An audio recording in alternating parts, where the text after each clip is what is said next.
Bismillahirrahmanirrahim. Assalamualaikum warahmatullahi wabarakatuh. Saya Karina Priscilla Diva dari Fakultas Kedokteran Universitas Islam Bandung. Di sini saya akan mempresentasikan hasil penelitian saya yang berjudul hubungan antara jenis kelamin, usia anak, dan gambaran jumlah leukosit dengan derajat klinis demam berdarah tinggi pada anak.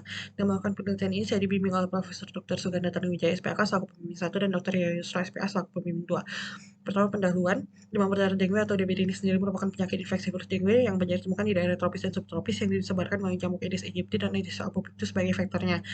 DBD merupakan salah satu masalah kesehatan di Indonesia dengan jumlah kasus pada tahun 2017 sebanyak 68.407 kasus, di Provinsi Jawa Barat sebanyak 10.016 kasus, dan angka kematian sebanyak 493 kejadian.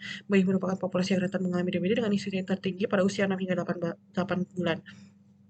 Karakteristik DBD dapat dilihat dari hasil pemeriksaan darah rutin, di mana pasien cenderung mengalami trombositopenia, leukopenia, dan peningkatan hematokrit sebanyak 5 hingga 10%. Dari penelitian sebelumnya yang dilakukan oleh Marisa dan kawan-kawan ditemukan bahwa tidak terdapat hubungan perubahan jumlah leukosit pada hari ketiga 5, 7 demam. Hasil penelitian yang dilakukan oleh Pampan dan kawan-kawan serta Uyu Asumtom Muatana dan kawan-kawan ditemukan adanya peningkatan jumlah leukosit seiring dengan peningkatnya derajat klinis DBD, dan sejauh ini belum terdapat penelitian terkait hubungan antara jenis kelamin, usia anak, dan gambaran jumlah leukosit dengan derajat klinis DBD di Bandung. Selanjutnya, metode penelitian. Metode penelitian yang digunakan merupakan penelitian analitik dengan pendekatan cross-seksional. Sampel yang diambil menggunakan total sampling, pengambilan data menggunakan data rekam medis pasien RSUD Alisan Bandung periode Januari hingga Desember 2021. Penelitian dilakukan pada bulan Oktober 2022. Perangkat lunak yang digunakan merupakan SPSS yang dipergunakan untuk analisis data, analisis menggunakan analisis univariat dan bivariat, menggunakan uji chi-square.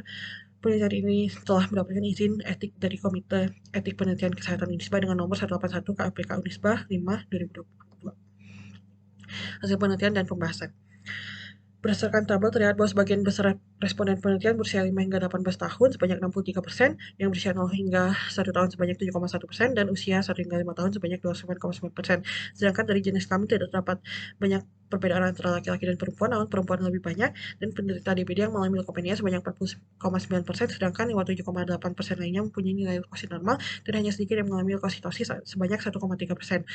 Berdasarkan klasifikasi dengue, menurut derajat penyakitnya, 81,2% penderita termasuk dalam dengue with warning sign, ya, dan yang mengalami cyber dengue sebanyak 19,8%, sedangkan tidak ditemukan penderita yang termasuk dalam dengue without warning sign. Hasil penelitian tentang hubungan antara usia dengan derajat klinis DBD dapat dengan menggunakan uji chi-square didapatkan nilai P sama dengan 0,573, di mana nilai P lebih dari 0,05 yang berarti tidak terdapat hubungan antara usia dengan derajat klinis DBD. Hal ini sejalan dengan teori secondary heterologous infection yang disebutkan bahwa infeksi sekunder dengan serotype virus dengue yang berbeda memiliki risiko lebih tinggi untuk mengalami cyber dengue. Selain itu, data ini didukung dengan teori antibody dependent enhancement of dengue infection yang menjelaskan bahwa cyber dengue paling banyak ditemukan pada orang dengan respon kekebalan tubuh yang sudah ada sebelumnya. Hasil penelitian hubungan antara jenis kelamin dengan derajat klinis DBD ditemukan bahwa nilai P sama dengan 0,11, di mana nilai P sama dengan lebih dari 0,05, yang berarti tidak dapat hubungan antara jenis kelamin dengan derajat klinis DBD.